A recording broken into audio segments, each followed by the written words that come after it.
ओम नमो भगवते वासुदेवाय। ओम नमो नारायणाय। अथ श्रीमद्भागवते महापुराणे पारमहंस्यां संहितायां प्रथमस्कन्धे तृतीयोऽध्यायः। सूत उवाच। जगृहे पौरुषं रूपं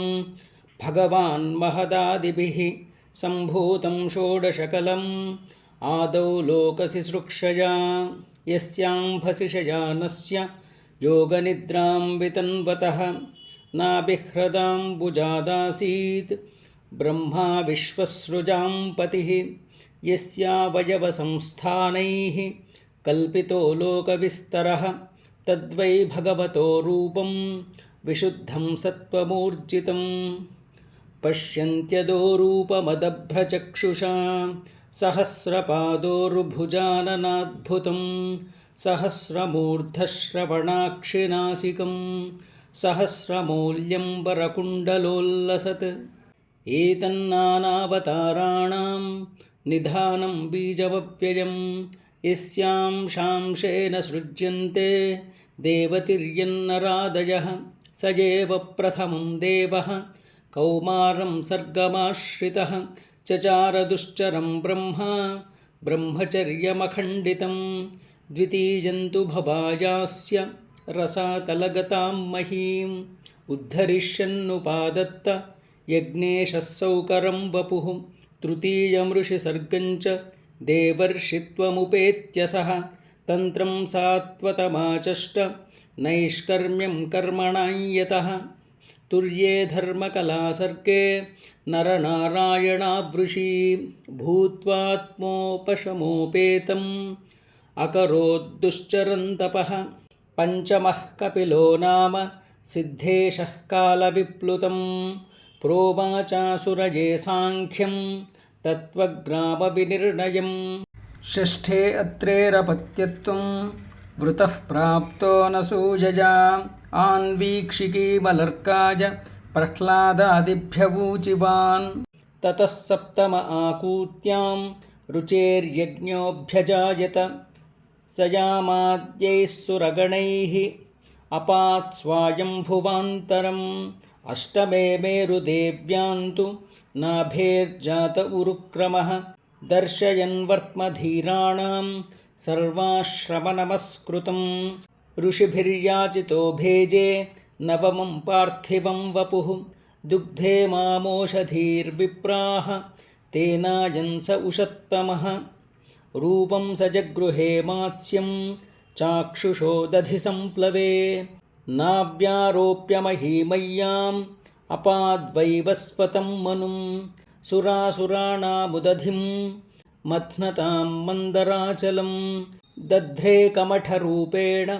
पृष्ठ एकादशे विभुः धान्वन्तरं द्वादशमं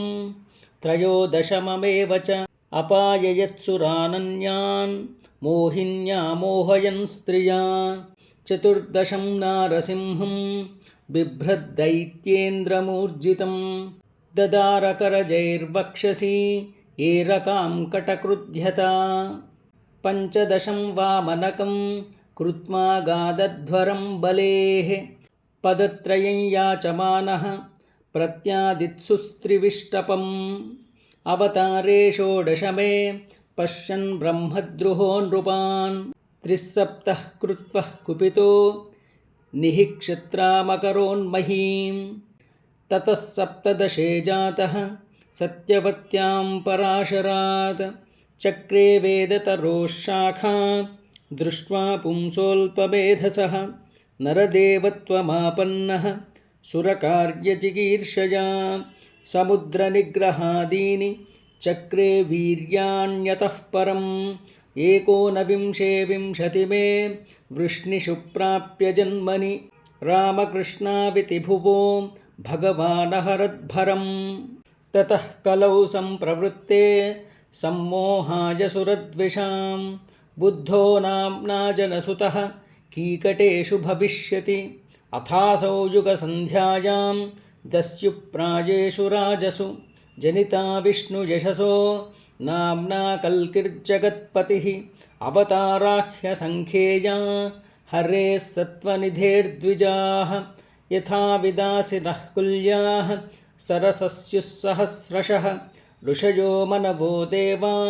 मनुपुत्रा महौजसः कलाः सर्वे हरेरेव सप्रजापतयस्तथा एते चांशकलाः पुंसः कृष्णस्तु भगवान् स्वयम् इन्द्रारिव्याकुलं लोकं मृडयन्ति युगे युगे जन्मगुह्यं भगवतो ययेतत्प्रयतो नरः सायं प्रातर्गृणन् भक्त्या दुःखग्रामाद्विमुच्यते एतद्रूपं भगवतो ह्यरूपस्य चिदात्मनः मायागुणैर्विरचितं महदादिभिरात्मनि यथा नभसि मेघौघो रेणुर्वा पार्थिवो निले एवं द्रष्टरिदृश्यत्वम् आरोपितमबुद्धिभिः अतः परं यदव्यक्तम् अव्यूढगुणव्यूहितम् अदृष्टाश्रुतवस्तुत्वात् सजीवो यत्पुनर्भवः यत्रे मे सदसद्रूपे प्रतिषिद्धे स्वसंविदा अविद्ययात्मनि कृते इति तद्ब्रह्मदर्शनम् यद्येषोपरता देवी माया वैशारदीमतिः सम्पन्नये वेति विदुः महिं निस्वे महीयते एवं जन्मानि कर्माणि ह्यकर्तुरजनस्य च वर्णयन्ति स्म कवयो वेदगुह्यानि हृत्पतेः स वा इदं विश्वममोघलीलः सृजत्यवत्यत्ति न सज्जतेऽस्मिन् भूतेषु चान्तर्हित आत्मतन्त्रः षाड्वर्गिकं जिघ्रति षड्गुणेशः न चास्य कश्चिन्निपुणेन धातुः अवैति जन्तुः कुमनीषवूतीः नामानि रूपाणि मनोवचोभिः सन्तन्वतो नटचर्याभिवाज्ञः स वेदधातुः पदवीं परस्य दुरन्तवीर्यस्य रथाङ्गपाणेः यो मायया सन्ततजानुवृत्त्या भजेत तत्पादसरोजगन्धम् अथेह धन्या भगवन्त इत्थं यद्वासुदेवेऽखिललोकनाथे कुर्वन्ति सर्वात्मकमात्मभावं न यत्र भूयः परिवर्तवुग्रः इदं भागवतं नाम पुराणं ब्रह्मसंहितम् उत्तमश्लोकचरितं चकार भगवान् ऋषिः निःश्रेयसाय लोकस्य धन्यं स्वस्त्ययनं महत् तदिदङ्ग्राहयामास सुतमात्मवतां वरं सर्ववेदेतिहासानां सारं सारं समुद्धृतं स तु संश्रावयामास महाराजं परीक्षितं प्रायोपविष्टं गङ्गायां परीतं परमर्षिभिः कृष्णे स्वधामोपगते धर्मज्ञानादिभिः सह कलौ नष्टदृशावेश पुराणार्कोऽधुनोदितः तत्र कीर्तयतो विप्रा विप्रर्षेर्भूरितेजसः अहं छाद्यगमं तत्र निविष्टस्तदनुग्रहात् सोऽहं वः श्रावयिष्यामि यथाधीतं यथामति इति श्रीमद्भागवते महापुराणे पारमहंस्यां संहितायां प्रथमस्कन्धे तृतीयोऽध्यायः सर्वं श्रीकृष्णदिव्यचरणारविन्दार्पणमस्तु हरये नमः।